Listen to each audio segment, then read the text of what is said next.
Dreaming is quite an interesting process.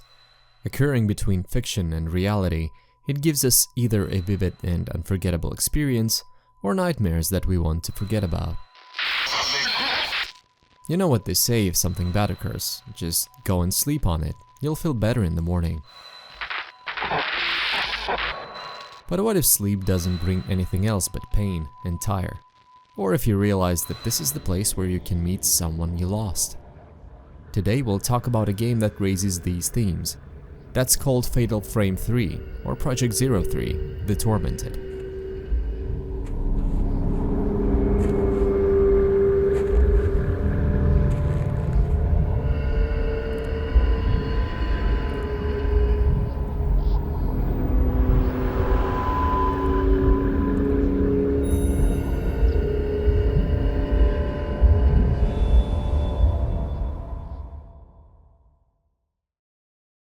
Right from the beginning, I would like to point out several things.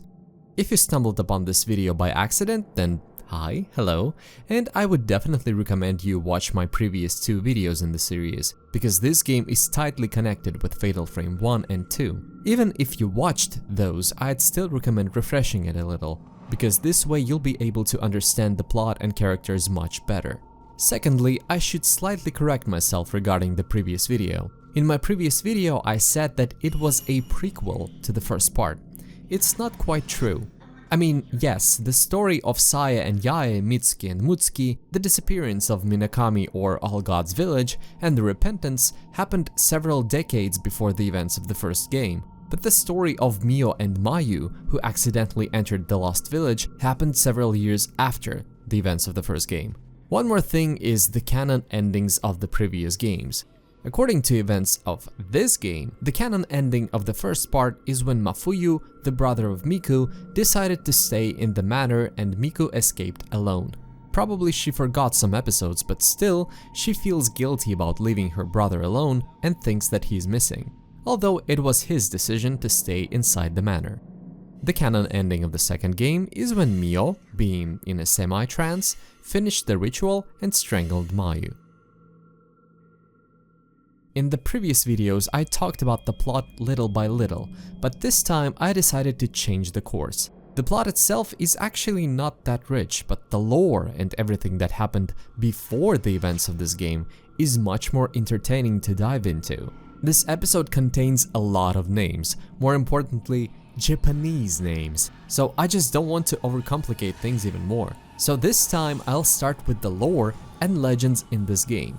I believe it will be better this way. From the previous games, we learned that the other side, or the land of the dead, exists, and sometimes some of the dead are not against coming back to our world. To prevent that, there are many different rituals performed in different parts of Japan. Fatal Frame 3 touches on the story of the Kuze family, and their attempts to prevent unleashing of the Rift from occurring. The Rift is the force of Fatal Frame 3 that separates the living world from the realm of the dead. This is the place where people cross to the other side, and it's situated under the family shrine. When people who constantly think and dream about dead loved ones, they form a connection between the world of the dead and the world of the living, kind of summoning their souls back. This causes the rift to spread. But, as you've already guessed, you can contain it by performing some rituals and sacrifices. For some reason, only women and girls were allowed to run the shrine. Men were only used to impregnate one of the members of the family or for help. More than that, they could stay in the shrine only when there was snow outside. Still, many girls who lived in the shrine were adopted from near villages. But what is the ritual that helps to contain the rift from unleashing? A woman is chosen by her own will to become a tattooed priestess. A tattooed priestess is usually a woman who endured terrible pain and loss of loved ones. Probably women who endured such terrible pain don't really want to live anymore and just decide to give their life for the greater good. Besides, she should be willing to accept the pain of loss from all people in near villages and release them from their sorrows, so they wouldn't think or even dream about the ones they lost. There are several steps to perform this ritual. First, a woman should be willing to become a part of the Kuze family and become the tattooed priestess. Then, several engravers are summoned to perform the piercing of the soul ritual. Each time a new tattooed priestess was brought to the shrine, 2 female tattoo artists would be summoned from the surrounding villages. They had their arms pierced with needles so they would know the pain of having their entire body engraved, and had to be tattooed to make them better understand and transfer the pain to the priestess. They were also required to gouge out their own eyes. One may think that it would be slightly inconvenient to work without seeing what they're doing, but it was also done on purpose. This gesture symbolized their renunciation of the world. Partly they do it so they could see the dreams of the priestess while awake and be able to feel her pain, and partly so that the tattoos they engraved would be influenced more by spiritual intuition than vision. They cannot leave the shrine, and it is believed that after the ritual they should cut off their own hands and get rid of them, although in the game we never see these ghosts without hands.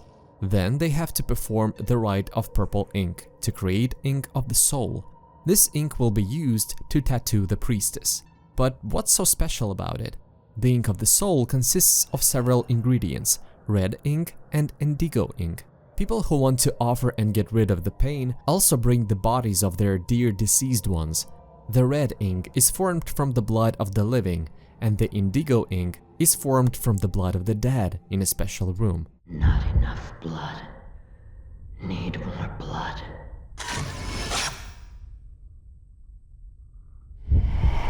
This ink is used to etch the priestess with a snake and holy tree tattoo, enabling the pain of the dead and worshippers to be passed to her. The holy pattern represents the pain of love over those who have died and the aches of the heart.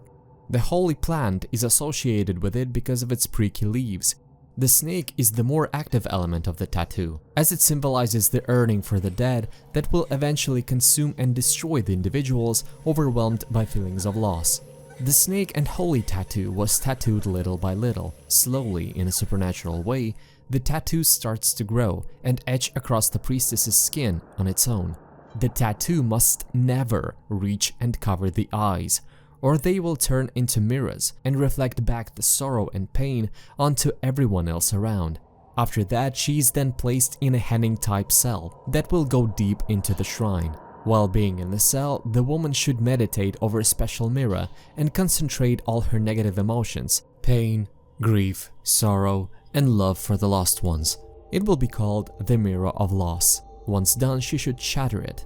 This symbolizes the severance of all the maiden's ties with the mortal world.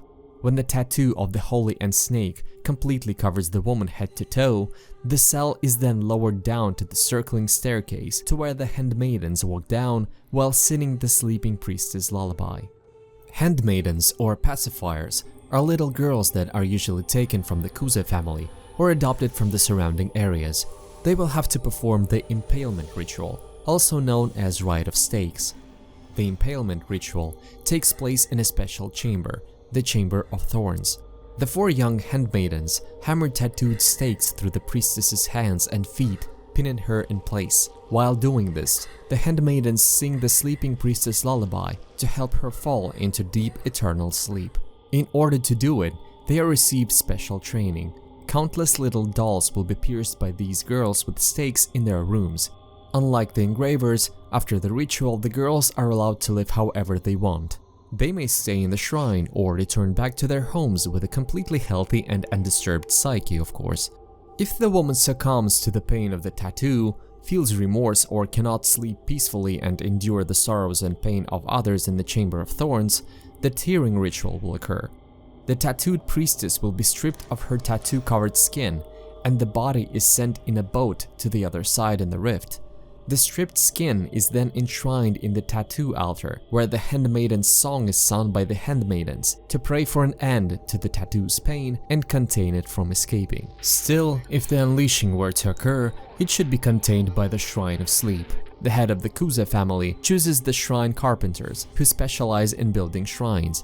After finishing their job, all carpenters, except for the head carpenter, will be placed into walls, serving as sacrificial pillars. As many of them were men, the Kuze family had also protected her secrets about the shrine that way. Unfortunately, the last ritual failed.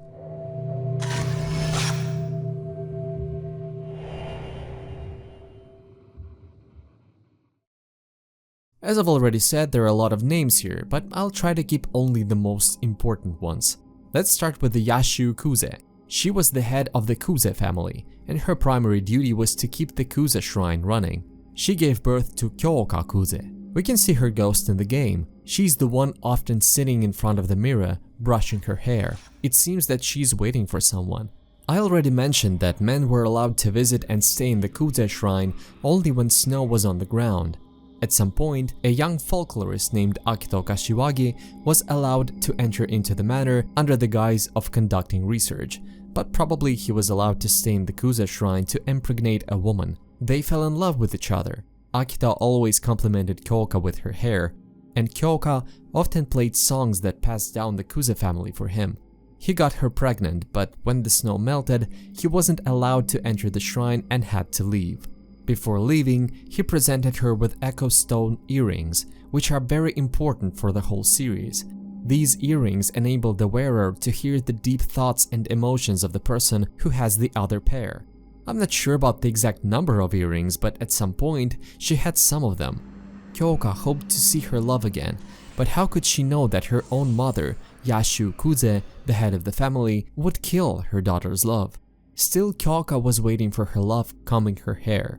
When the time came, she gave birth to a boy, but once again, men are not allowed to live in the manor. She named him Kaname.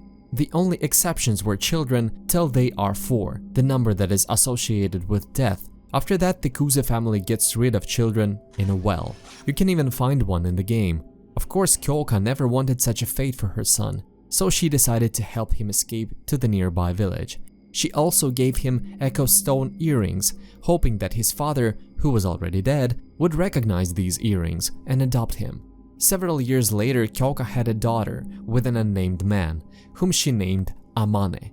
Amane would become one of the handmaidens, and she'll play an important role in the future. She's one of the kindest handmaidens and even helps us during the game in the form of a ghost. Let's return to Kaname, who escaped the shrine and later was adopted in a village.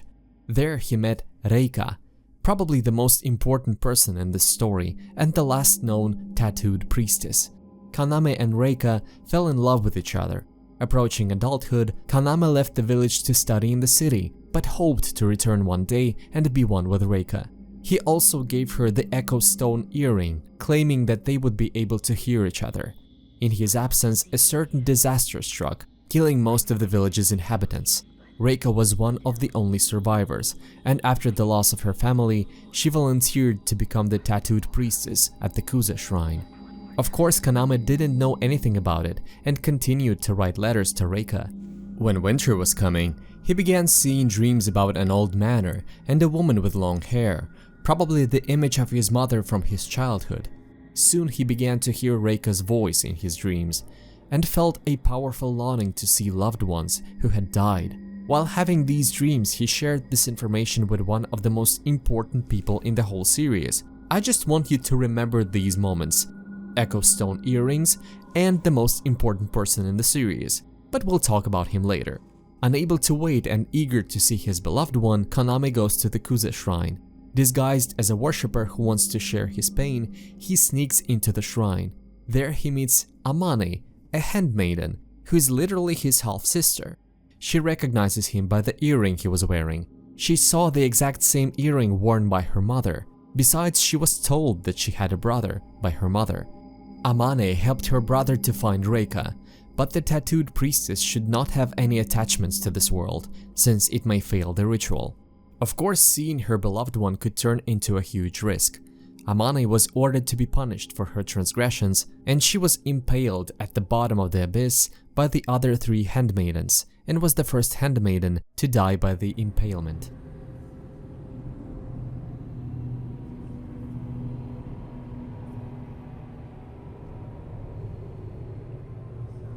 When Kaname found Reika, she had already been impaled in the Chamber of Thorns and was deep in her sleep. Reika?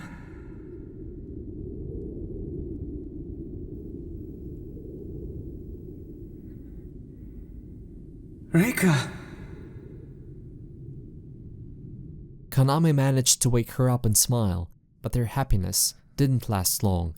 At the moment when Reika realized that there are still reasons to live, when she finally saw her beloved one who came after her. In my dreams, Kanami got stabbed and killed by the head of the house, right in front of Reika's eyes. The tattoo covered the eyes of the priestess. They turned into mirrors and broke, unleashing all the horror and pain into the real world.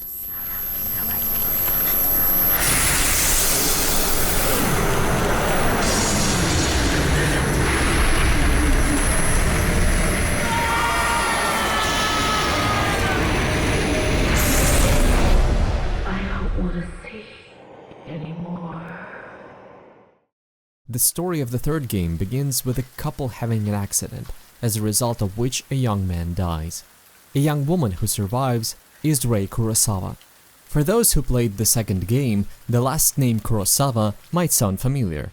The carriers of this surname were the most influential family in All Gods or Minakami village. Besides the surname of Sae and Yae was also Kurosawa. It is possible that Rei might have some relation to the girls, but since in Japanese the same name may be written in different kanjis and a lot of time has passed, I'm not 100% sure that they're related, but there is still a chance though.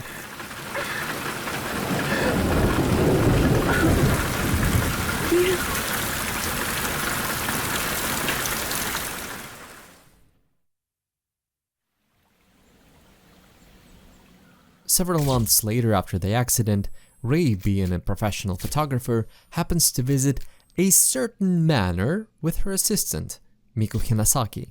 As you've probably guessed, that was the Manor of Sleep. Rei?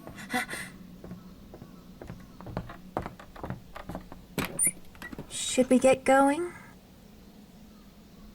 I heard this house was haunted. Too bad it's not. Rumors are just rumors. I'm gonna load these up. And yes, this is they Miku from the first part, but I'll tell you slightly later about how they ended up being together. While taking pictures, Rei mentions a silhouette of her dead fiancé going deeper into the manor.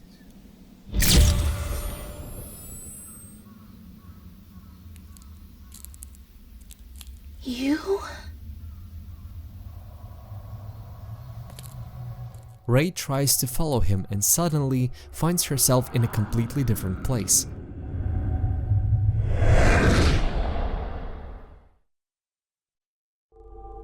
It's snowing, the colors are all faded. The scene feels calm and dreamy.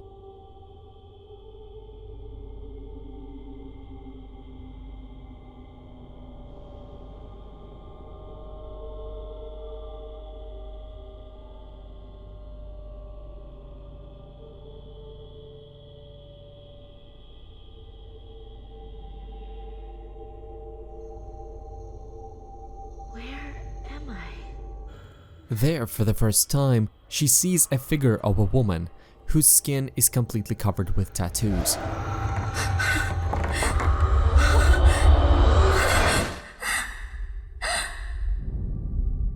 And four little girls who try to pin her down to the floor while Rei's skin is being covered by mysterious patterns.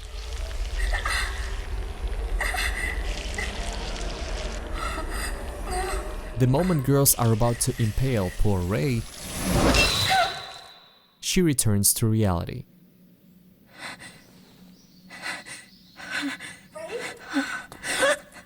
Are you okay? Oh, it was nothing.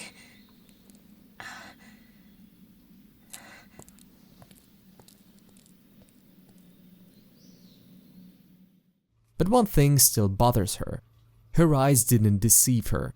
Her camera indeed captured the silhouette of her dead fiancé.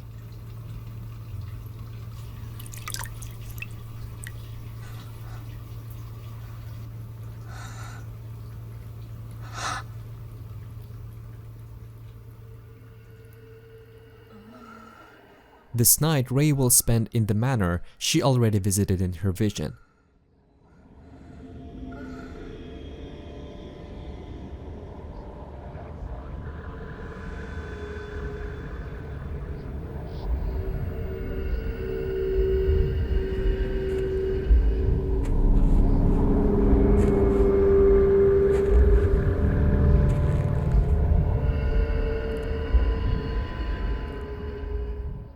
Not long after, she will find an obscura camera.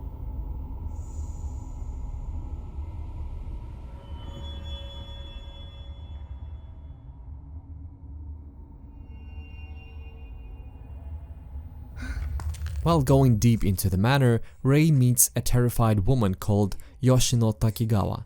Since her name is not really relevant in this game, I'll call her the Lost Woman.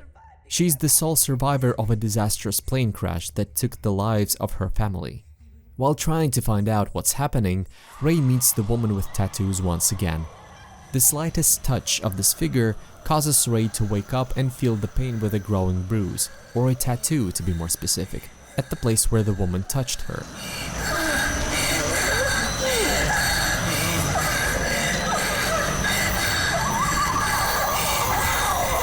Let me sleep forever.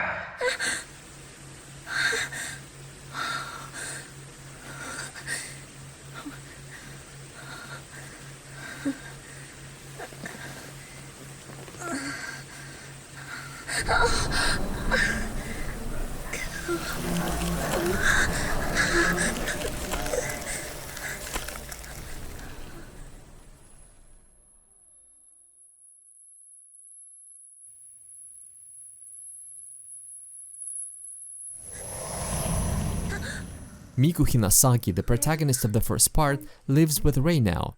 Rei's fiance's name was Yu Aso. He was also a folklorist who studied the paranormal activity and the other world. His ancestor, aka the most important person in the series, invented the obscura cameras and also experimented with spirit stones and spirit stone radio. In his room, Rei can find various notes, studies, and even some antique radios. Besides that, after the first visit, she'll find an obscura camera that looks pretty familiar to the one she found in her dream.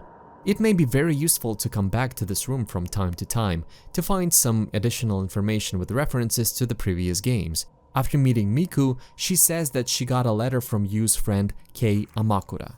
And yes, those who watched my previous video or played the game know that this is the exact last name as Mio and Mayu had. Mio Amakura is his niece, and she suffers from certain symptoms of some urban legend Kei and Yu have been studying together.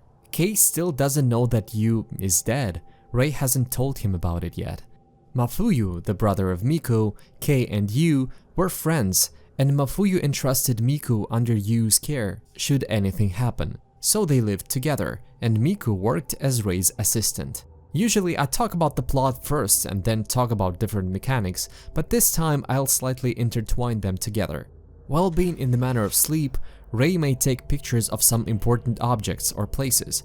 When she wakes up, she can find the negatives of these pictures in the obscura camera she found in Yu's room. During the day, Rei can walk around her house, but the most common thing you're going to do is to develop a film. She's a photographer after all. After developing a film, not only will she get a piece of additional information in her diary, but she can also give this photo to her assistant Miku to find more information. The following day, Miku says that she found the lost woman that we saw in Rei's dream and that she is in a hospital, sleeping. Unfortunately, Rei witnesses the last minutes of this poor woman before her skin is covered by tattoos and the only thing that's left of her is a dark spot. Wake me up.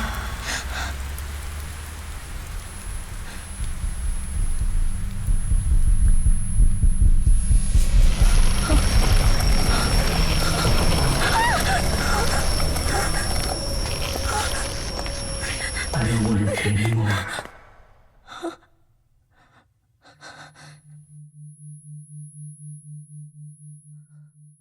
This woman mostly exists to give us the context of what will happen to Rei if she doesn't do anything.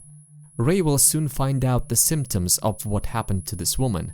By the way, the disappearance of patients is quite a term in hospitals because they all experience the same things and describe similar dreams.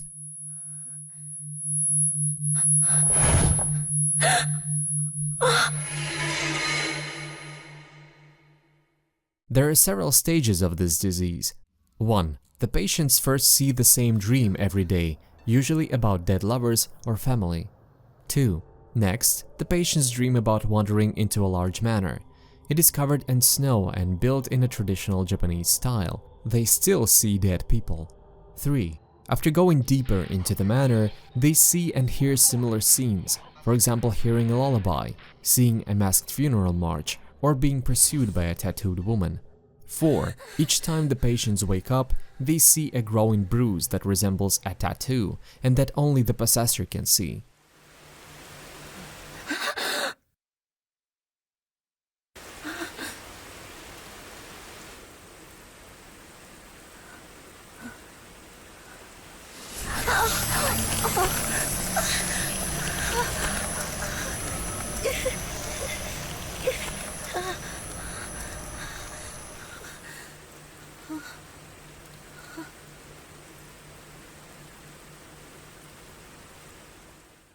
Five. Then the patients start sleeping longer than they are awake. 6. Then, from 1 to 2 months after the first stage, the patient goes missing. Missing is the official term. It is said the patient actually vanishes, leaving only a black suit-like mark. Another term used is spirited away. Every night Ray visits the Manor of Sleep, fighting ghosts and gathering even more information about a local urban legend and rituals. Too many times she hears the same song. This song seems to be either a lullaby or a funeral song. What's more surprising is that she happens to hear this song while she is awake, from Miku.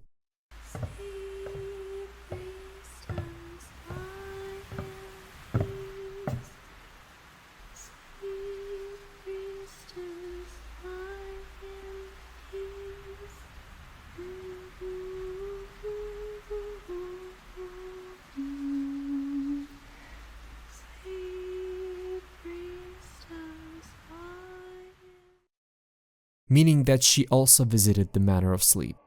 Turns out that she's also a playable character, and in her dreams, she's following her brother Mafuyu.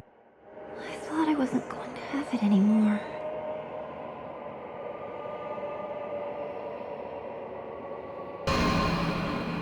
Don't want to see anymore. Sometimes Rei will see Amane next to Miko.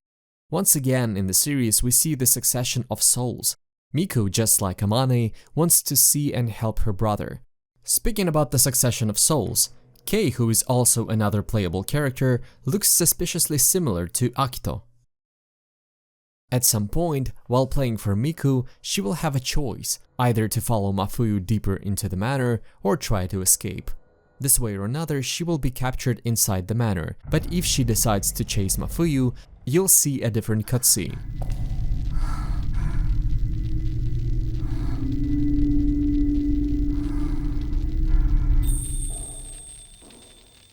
Brother.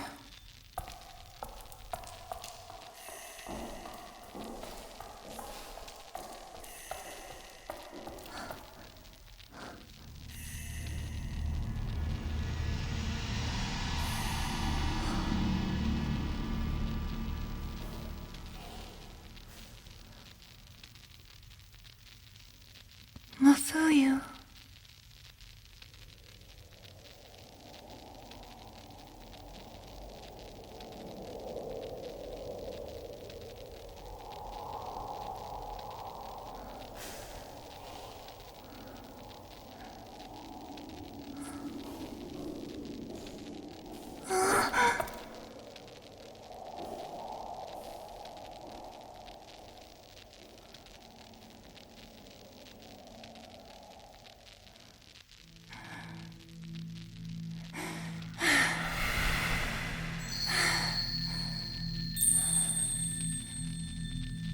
Mafuyu! Miku! Miku! Don't follow We all him! die eventually. But I never If really you thought follow the about that dead, until you now. can't come back! I realized my Easier to true go to the feeling other side, but don't give up! when I saw the You man can't before give my up! death. He's already dead. You're a stronger person than I am. You always I encourage want and to comfort meet me. my brother. I feel that being around I you just has made me want to stronger. see him one more time. Please, Miku! I wanted to be with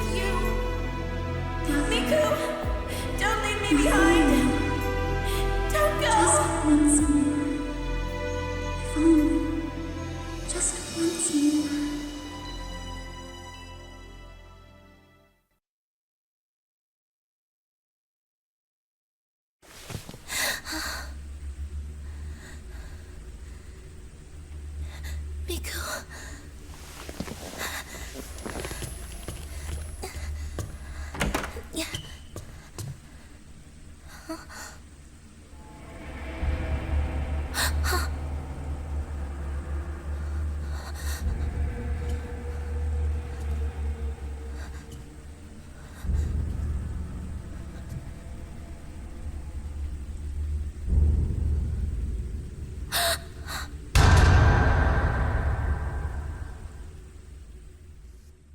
Starting from this moment, she'll be sleeping till the end of the game.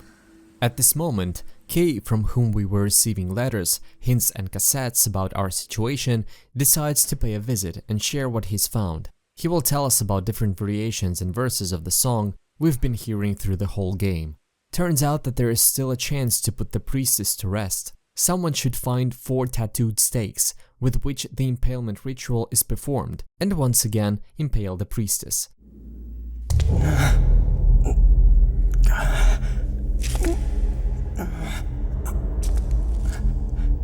My body feels so heavy.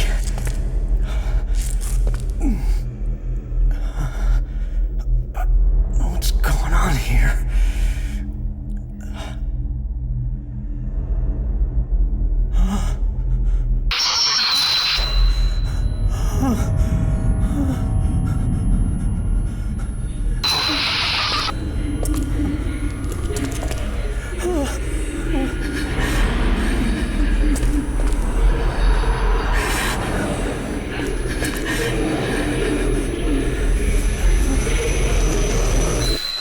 You finally come.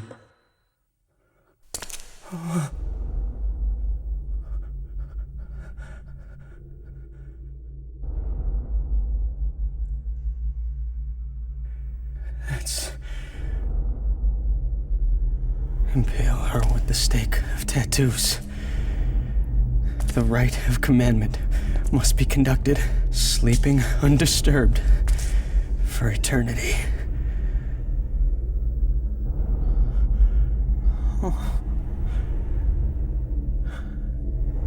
It can't be. It can't be.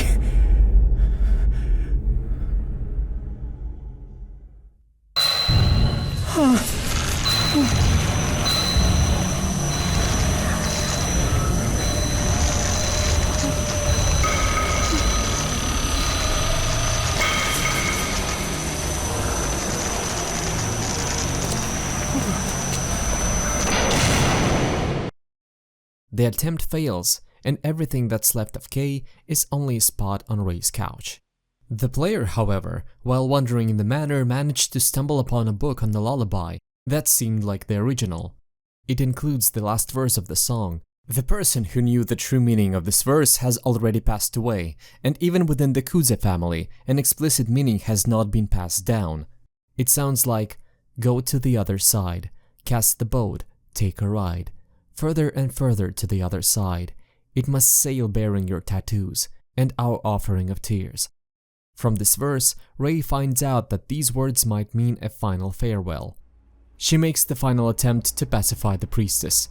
She goes to the place where Kay died, defeats the spirit of Reika, takes the bodies of her and her beloved Kanami, puts them into a boat, and sends them through the rift to the other side.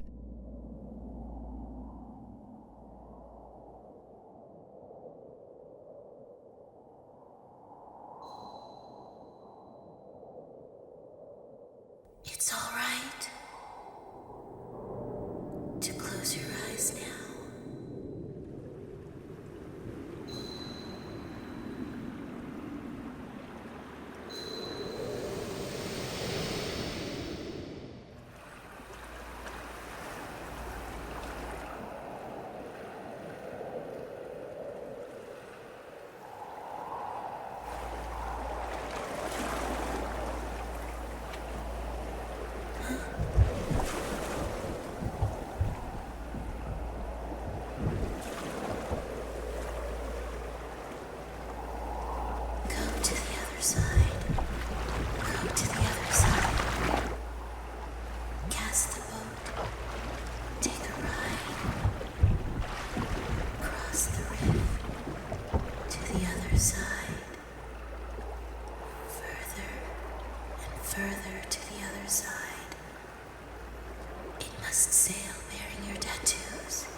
and our offering of tears.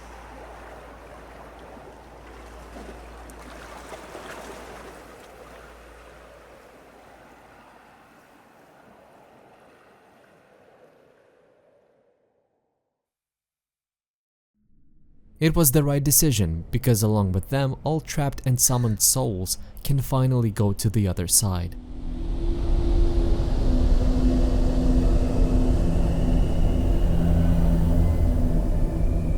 Cross the rift to the other side.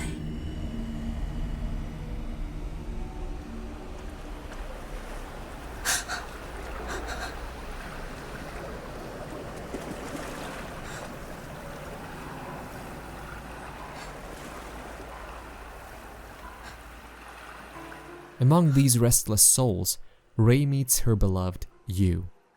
The dialogue between them is really touching. The final song only enhances the importance of the scene. Rey wants to come with Yu, but he says that he must go alone. He takes away the curse with him, saying that as long as she's alive, a part of him will continue to live on.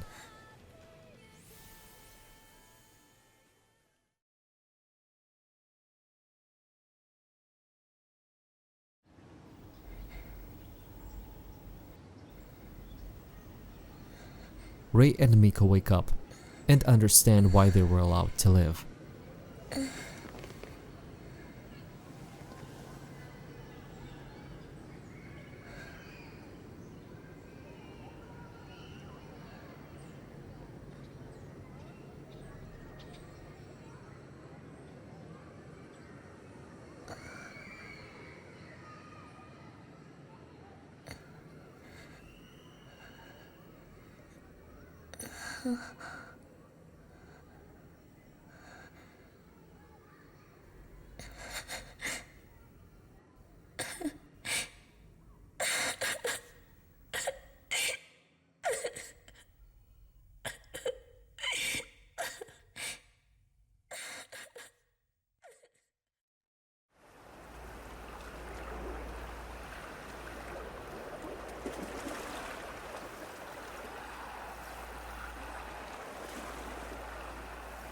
I never understood why we survived. But now, I realize why we were allowed to live. I'll go on living, even with the pain.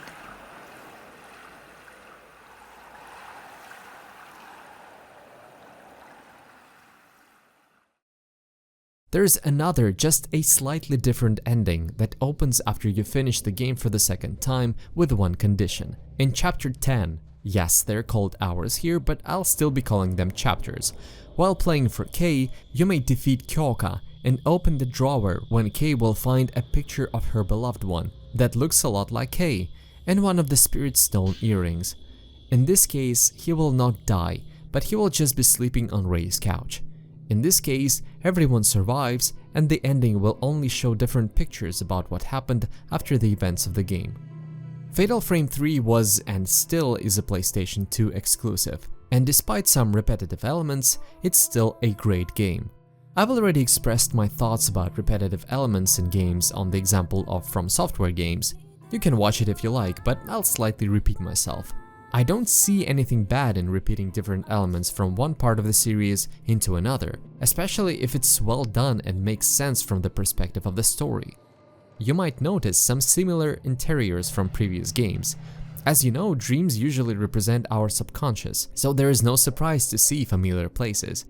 For example, Miku revisits a lot of places from the manner of the first game. Mio, feeling the guilt and experiencing the desire to return Mayu, dreams about the manor from the second part, and Kay, in turn, trying to help her, also enters the manor she is dreaming about. But still, since it is a dream, some rooms are replaced and intertwined. Rey visits the Manor of Sleep for the first time, so we, as players, also see this part of the manor as new. And all these places are mixed up together, giving you a completely new experience. It allowed Tecmo not only to save resources, but also encourage players who are already familiar with the series. And more than that, it worked in terms of the story. This is just amazing.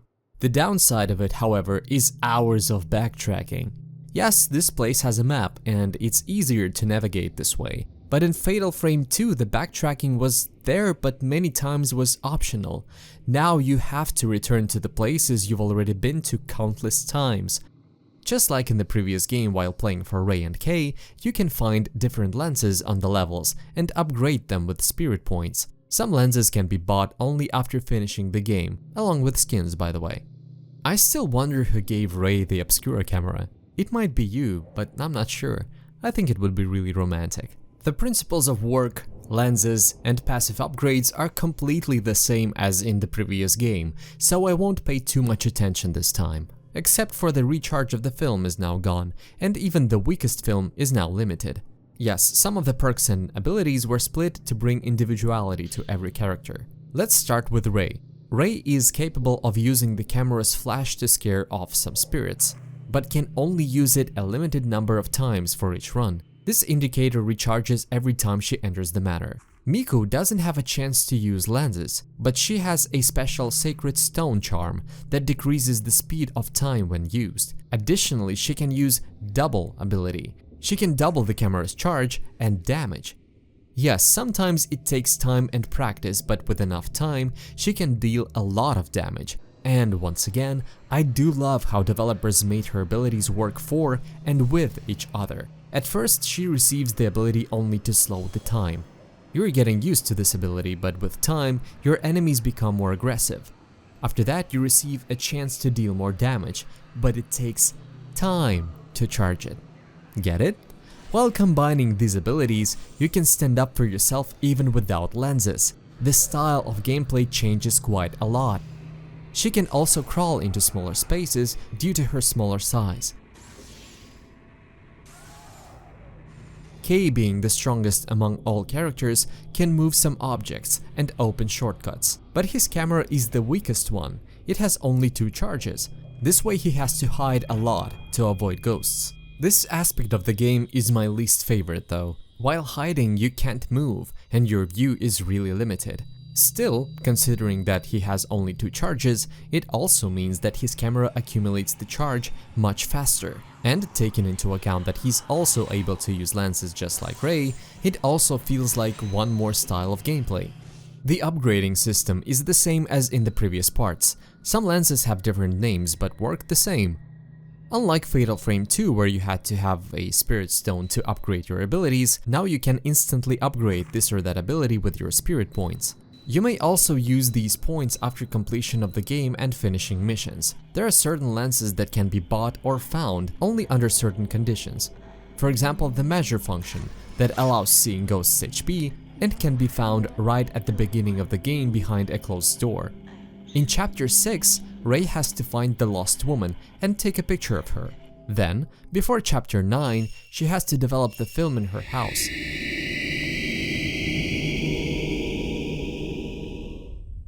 Then come back to the manor, once again find the lost woman and take a picture of her again.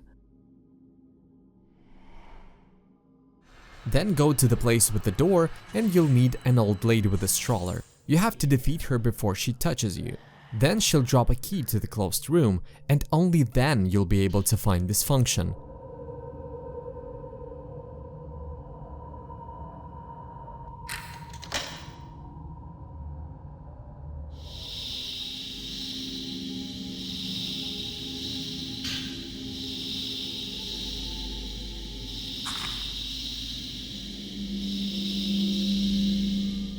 Some additional skins are also available.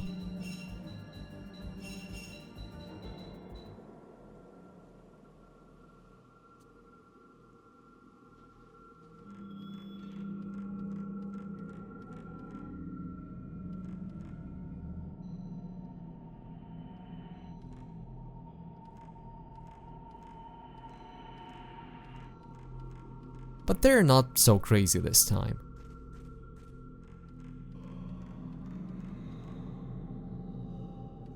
Another interesting mechanic is called Purifying Light. After opening a sealed door, our protagonists will confront miasma. It turns any air around it monochrome, and more dangerous ghosts will be attracted to you. The only way to return everything back to normal is to find a special candle called Purifying Light. In some cases, Reika herself may start chasing you. Since it's a candle, it can run out, so you have to be attentive to find new ones during your journey. Speaking about the ghost list, now there are 217 ghosts in the list, and there is no way to choose the chapter to replay. So, to complete the list, you must literally start the game from the very beginning over and over till you finish the list.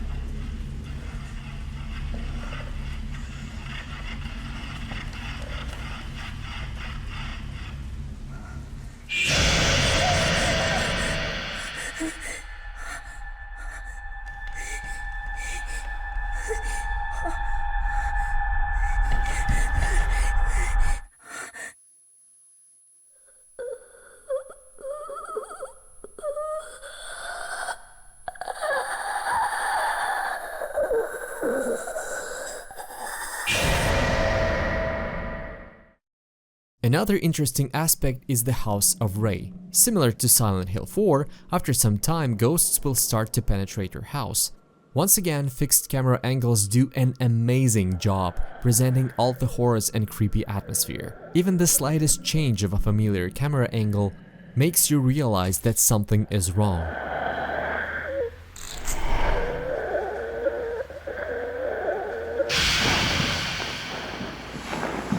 If Ray just decides to stand, after some time you'll witness static in the woman's face. I found this out by accident actually. I was recording the gameplay and decided to make some tea, and after coming back I saw this. At first I thought that there was something wrong with my GPU. Can you imagine the horror I experienced when I realized that there might be something wrong with my GPU in almost 2022? Luckily it was just an effect. Still, I don't think that these changes are really worth spending your time. Unlike Silent Hill 4 where changes really scared you and affected your gameplay, in this game they don't change anything but work on the atmosphere, I have to admit it. As you can see, this story is kinda wordy, but at the same time, it still feels like a detective, like a real investigation. In the previous games, I had a feeling that you just randomly stumble upon books with only the important stuff and came across notes that people wrote almost at the time of their death. But here, if you don't take the unnecessary picture, you may miss some important information. You as a player develop a film with your own hands and give it to Miku to gather more information. You revisit Yu's room over and over, hoping that you will find some book or note that may be relevant. Because you're invested as a player, and I love this aspect of the game. On the other hand, for the first time in the series, we have a chance to get more familiar with the protagonists through the environment. You have a chance to wander around, pet your cat, look at the pictures and interact with objects. It's not much, but Rei feels more alive in a way. We see that Miku is still chased by the ghosts of the past, and it's also interesting to discover. So it's been Fatal Frame 3. Tecmo still managed to deliver a very unique experience while giving an interesting story with horrifying rituals. Yes, this story is a bit harder to suck in because of the relation tree, but still, it's one of the most amazing horror games I've ever played. I didn't touch some things and nuances on purpose, just in case you decide to play this game on your own. The fourth installment of the game is, well, let's say not all people had a chance to play it.